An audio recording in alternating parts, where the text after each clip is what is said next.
Good evening, folks. Once more, it's Dave Jorgensen here, Super Affiliate Network man. This evening, I'd like to talk a little bit about family life. I was fortunate. I grew up in a very, very good family. Perfect? No.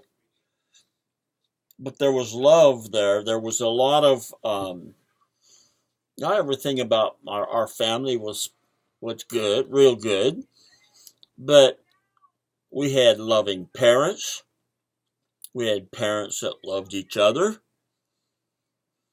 And, as a kid growing up, sometimes I used to think, that my parents were a bit too strict, but not really. I look back on it and I don't think that way at all.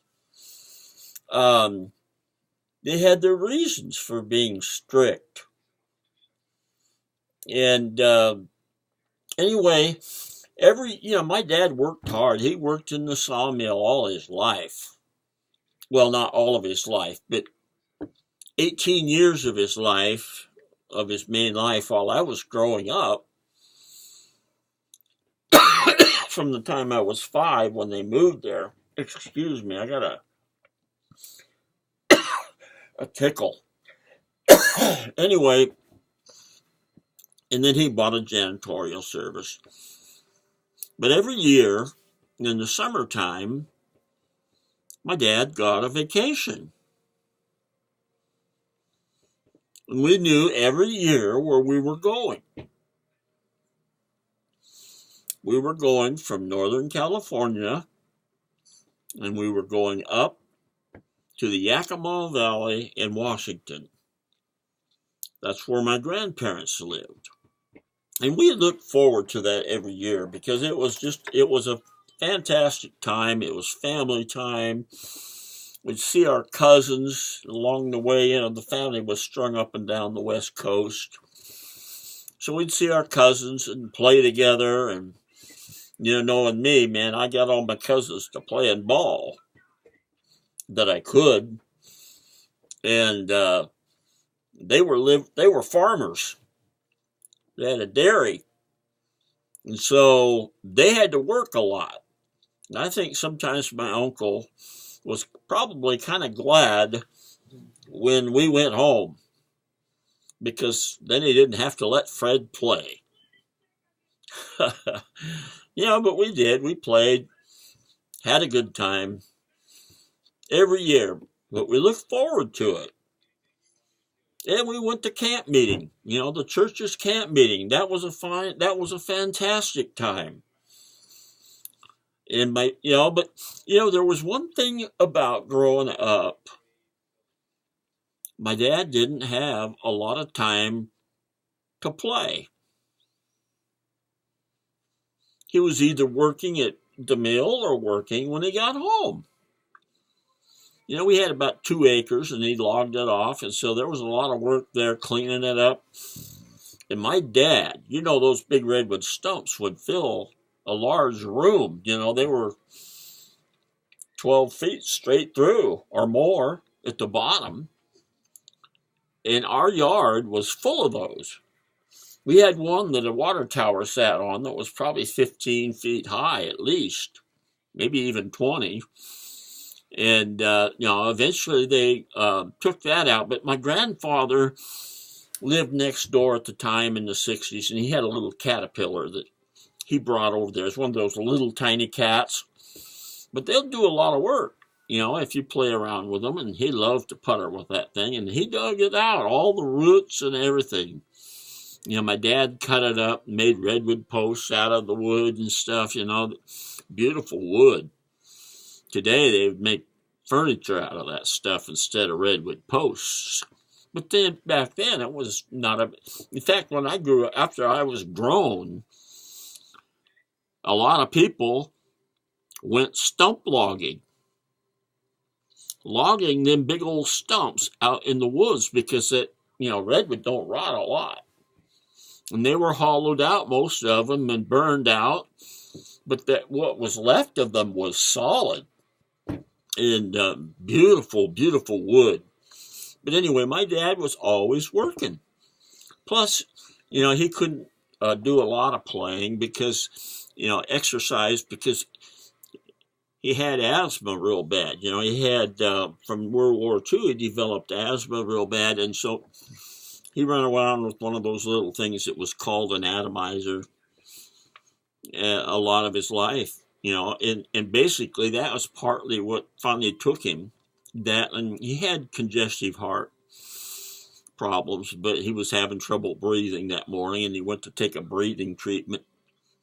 He had a heart attack. But I look back on it, and he did the best he could. And a lot of people don't have time. If my dad could have found what I found, what I have found, and I would have, if I could have found it when I was younger, I could have had more time to spend with my son fixing his car. There for quite a while there, he was kind of bitter because I didn't have time to help him with the car like my dad did. Because I was gone. Some of the time I camped away from home for the week, if the job was a ways away.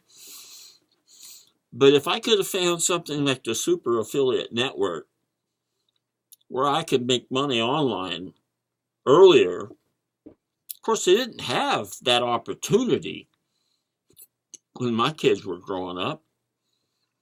It was in the 80s when I first, they started using computers, and I started getting introduced to the computer a little bit when I worked at the college, entering data in there when I worked in the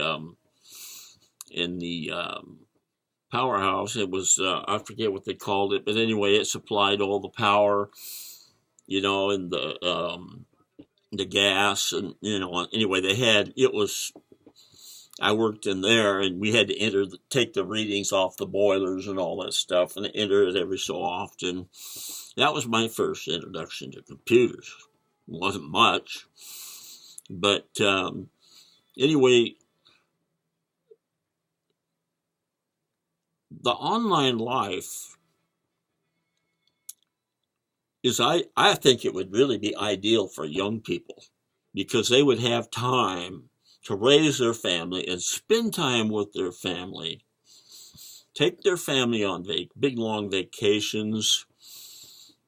But anyway, family is very, very important. Do you have enough time for your family? Do you spend all the time that you would like? Would you like to only have to work a couple hours a day and do that at home or on vacation, wherever? I mean, you can go on vacation. In the summertime, you can take your kids on vacation and have your same income all the while you're gone, doing whatever you're doing. But anyway, click the link below. I mean, this is a fantastic opportunity for you to have more time with your family. Especially if you're younger and you're just starting your family. Within a year or so, you can be making all the money you need to live on and more. And you can do it right at home. You can live where you want, work when you want. You can work early in the morning or later in the evening. Once you learn what you got to be done at certain times. It's just a very fantastic way to live. I just wish I had found it and it was available when I was younger. And I'm glad that I was crazy enough to try it. Are you? Click the link below. Don't forget. Check it out. Seriously. We'll see you tomorrow. Bye-bye.